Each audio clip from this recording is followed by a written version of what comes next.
नमस्ते दोस्तों, कहानी 99 में आपका स्वागत है। मेरे चैनल को लाइक व सब्सक्राइब जरूर करें। चलो फटाक से कहानी शुरू करते हैं।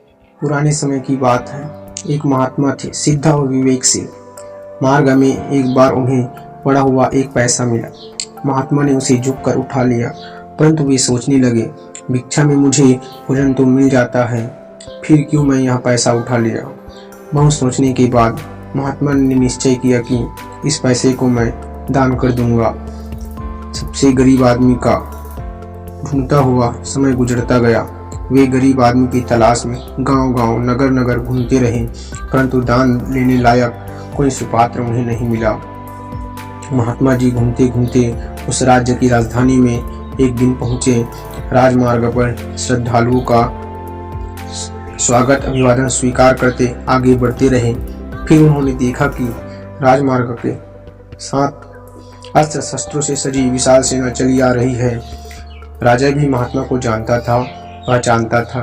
अपने सज्जित हाथी से उतरकर उसने महात्मा को प्रणाम किया। राजा को आशीष देकर महात्मा ने कहा, राजन अपना हाथ आगे करो। और उन्होंने अपनी झोली में से एक पैसा निकालकर राजा के दाहिने हाथ पर रख दिया। आश्चर्यचकित राजा ने महात्मा से पूछा, महाराज यहाँ क्या है? महात्मा ने उत्तर दिया, देखते नहीं हो, तांबे का एक पैसा है, मुझे रास्ते में पड़ा मिला था। मैंने सोचा यहाँ था कि इस पैसे को मैं सबसे गरीब आदमी को दूंगा। गरीब आदमी तुम हो। राजा ने नतमस्तक हो निस्वर में महात्मा से कहा, महाराज आपके आशीर्वाद से मैं खजाने में हीरो जवाहरात है, मैं वस्तुएं खरीद कर उपभोग कर सकता हूँ। महात्मा ने उत्तर दिया, फिर भी राजन तुम गरीब हो।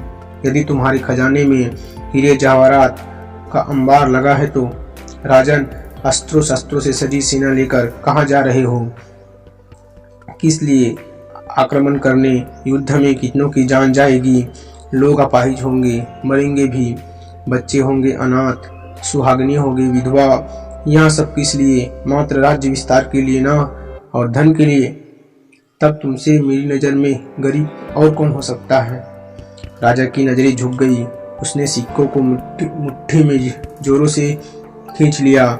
महात्मा के चरण स्पर्श कर अपनी विशाल सेना को लौटने का आदेश दिया। राजा सेना के पीछे चलते हुए मुट्ठी में बंद सिक्के को बार बार देख रहा था, मानो जंगल में अनमोल खजाना जीतकर लौटा रहा हो। तो दोस्तों, कैसी लगी मेरी यह कहानी? अगर अच्छी लगी हो तो मेरे चैनल को लाइक व सब्सक्राइब जरूर कीजिएगा। आगे इस तरह की कहानी सुनने के लिए